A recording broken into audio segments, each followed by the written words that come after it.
حضور نے ارشاد فرمایا ایک تو متعدی مرض نہیں ہے کہ اگر میں اس کے پاس بیٹھا تو یہ مرض مجھے اس سے لگ جائے گی۔ دوسری بات ارشاد فرمائی ولا حامتا، الو کا بولنا کوئی معنی نہیں رکھتا، اس کی آواز کوئی معنی نہیں رکھتی۔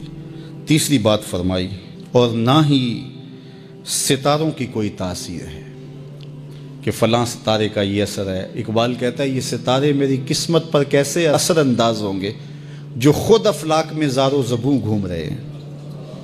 وہ بعض کہتے ہیں ہاتھ کی لکیریں کام کرتی ہیں، جی یہ تیری ہاتھ میں فلاں چیز کی لکیر ہی نہیں ہے، فلاں کی لکیر ہے۔ وہ بیٹھے ہوتے ہیں نا فٹ پاتھ کے اوپر پروفیسر بابا جو قسمت کا حال بتاتے ہیں اور 10 روپے لیتے ہیں، تو وہ بتا رہے ہوتے ہیں تیری قسمت میں یہ ہے، تیری قسمت میں یہ ہے، تیری قسمت میں یہ ہے۔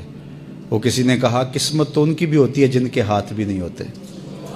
تو یہ لکیروں میں قسمت کو تلاش نہیں کیا جا سکتا۔ جب بچہ شکم مادر میں 120 دن کا ہوتا ہے، صحیح حدیث میں آتا ہے، فرشتہ اس کی عمر بھی لکھ جاتا ہے، اس کا رزق بھی لکھ جاتا ہے، اس کا شقی و سعید بھی ہونا لکھ جاتا ہے۔ لکھ دیا گیا، قلم اٹھا لیے گئے اور صحیفے خشک ہو گئے، اب کوئی نہیں لکھا جائے گا۔ تو جو شکم مادر میں لکھا گیا۔ اور چوتھی بات اللہ کے محبوب نے فرمایا کہ سفر کچھ نہیں ہے۔ یعنی کچھ لوگ کہتے ہیں یہ جو سفر کا مہینہ ہے یہ بہت ہی سخت مہینہ ہوتا ہے اور ان دنوں کے اندر سفر نہیں کرنا چاہیے، ان دنوں کے اندر شادی نہیں کرنی چاہیے، ان دنوں کے اندر اگر شادی کی جائے تو وہ شادی کامیاب نہیں ہوتی، اس لیے کہ یہ مہینہ منحوس ہے۔ میں آپ کو بتاتا ہوں کہ اس سفر کے مہینے میں سیدنا علی کی شادی حضرت سیدہ فاطمہ سے ہوئی ہے۔ بتاؤ اس سے کامیاب کوئی شادی ہو سکتی ہے؟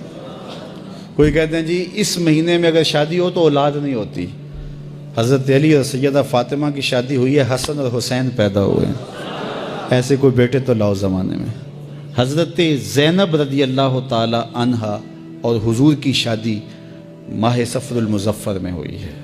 اس لیے ہمارے علماء اس کو خالی سفر کا مہینہ بولنے کے بجائے صفر الخیر یا صفر المظفر کے نام سے پکارتے ہیں، یعنی کامیابی کا مہینہ، خیر کا مہینہ۔ تو یہ محض لوگوں کی اختراعات ہیں۔ تو جس طرح باقی مہینوں میں شادی کرنے میں کوئی حرج نہیں، تو سفر کے مہینے میں بھی شادی کرنے میں کوئی حرج نہیں۔ آقا کریم نے فرمایا یہ بدشگونی لینا یہ شرک ہے، اللہ کے توکل کے منافی بات ہے۔ اس لیے جاہل لوگوں کا کام ہے کہ لوگوں کو اوہام میں وسوسوں میں مبتلا رکھیں، ضعیف الاعتقادی قائم رہے تاکہ کچھ لوگوں کا کام چلتا رہے۔ لیکن اللہ کے محبوب جو دین لے کر آئے اس میں اس کو علامت شرک بتایا گیا۔ یہ جو بدشگونی ہے یہ فرمایا تمہارے اندر کا وسوسہ ہے، اور جب کوئی بندہ اندر سے ضعیف الاعتقاد ہوتا ہے تو پھر یہ چیزیں اسے پیش آتی رہتی ہیں، اس کو یہ سمجھتا ہے ہاں اسی وجہ سے ہو رہا ہے۔ تو یہ چیزیں انسان کی زندگی پر بہت زیادہ اثر انداز ہوتی۔ اللہ مجھے آپ کو اپنی رحمتوں کے حساب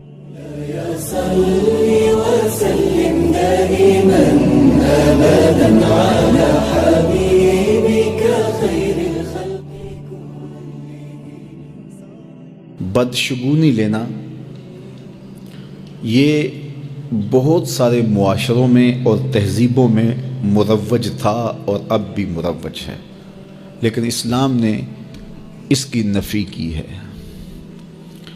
بدشگونی کیا ہے؟ کسی دن کو، کسی جگہ کو، کسی شخص کو منحوس خیال کرنا۔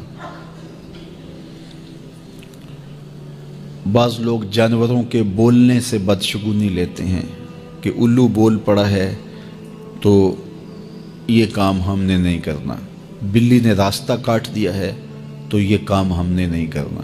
اسی طرح بعض اشخاص کو منحوس خیال کیا جاتا ہے کہ بعض لوگ منحوس ہیں۔ عموماً بعض خاندانوں کے اندر کسی عورت کو منحوس خیال کر لیا جاتا ہے اور پورے خاندان کے لوگ اس کے بارے میں یہ رائے قائم کر لیتے ہیں کہ یہ منحوسہ ہے، اور یہ اگر صبح صبح اس سے ملاقات ہو گئی تو پھر سارا دن خراب گزرے گا۔ تو یہ ایک تصور ہے بدشگونی کا جو ہماری معاشرت کے اندر پایا جاتا ہے۔ جاہلیت کے زمانے میں یہ ساری چیزیں موجود تھیں۔ آقا کریم علیہ السلام تشریف لائے تو آقا کریم علیہ السلام نے ان ساری چیزوں کی نفی کی۔ اور اللہ پر توکل کرنا، اللہ پر بھروسہ کرنا سکھایا۔ علماء کی صحبت میں بیٹھنے والے لوگ کافی حد تک ان چیزوں سے بچے رہتے ہیں۔ عام لوگوں کی زندگیوں کے اندر یہ چیزیں موجود ہوتی ہیں۔ جاہل پیروں، ملنگوں اور یہ بنگیوں چرسیوں کے پاس بیٹھنے والے لوگوں کے اندر تو کوٹ کوٹ کے یہ ہندوانہ چیزیں رچی بسی ہوتی ہیں۔ اس لیے ہمیں شریعت بیضاء کے مطابق ہی اپنی زندگی گزارنی چاہیے اور اپنے نظریات شریعت سے ہی لینے چاہیے۔